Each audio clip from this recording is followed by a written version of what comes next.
যাব না দাদা। আরে আমি আর কোনোদিন স্কুলে লেখাপড়া আরে করব না। একবার আমাকে বল না, তোকে কেউ কি কিছু বলেছে? বল না, আমাকে খুলে বল।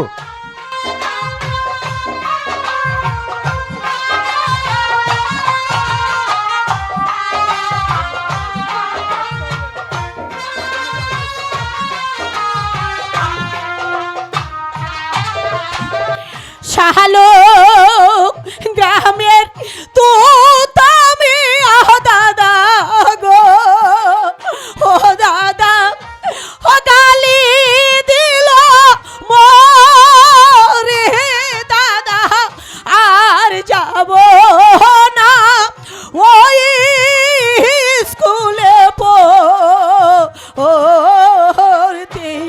দাদা ওই ছেলেটি ভালো নয়, আমাকে গালি দিয়েছে দাদা। ঠিক আছে বোন, তুই কাঁদিস না, ওই ছেলেকে আমি আচ্ছা করে শাসিয়ে দেব। এবার শান্ত হো বোন, তুই শান্ত হো।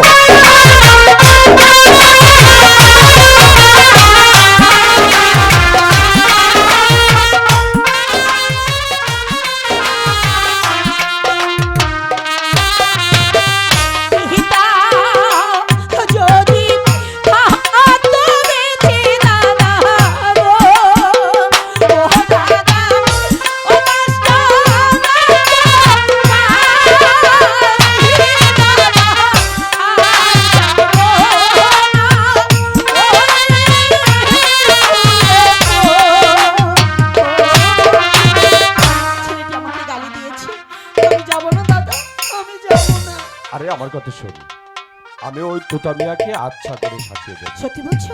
আর মাস্টার বাড়িতে এনে রেখে দেব, ঠিক মতো লেখাপড়া করবে। কেন জানিস, মৃত্যুর সময় বাবাকে যে আমি কথা দিয়েছিলাম, আমি তোদেরকে লেখাপড়া শিখিয়ে মানুষের মতো মানুষ করে গড়ে তুলবো। আমার করতেই হবে রে বোন। ঠিক আছে, কাল থেকে আমি বাড়িতেই লেখাপড়া করব। তবে দুঃখ কথা জানিস বোন? দুঃখ আমার কিসে?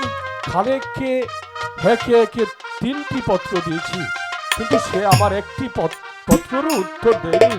তাহলে কি খালেক আমার পত্র পায়নি? কেমন করে পাবে?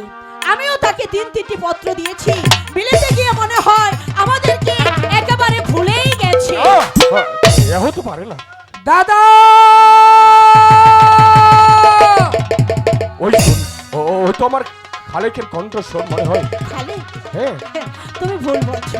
ভুল বলছি না রে দাদা।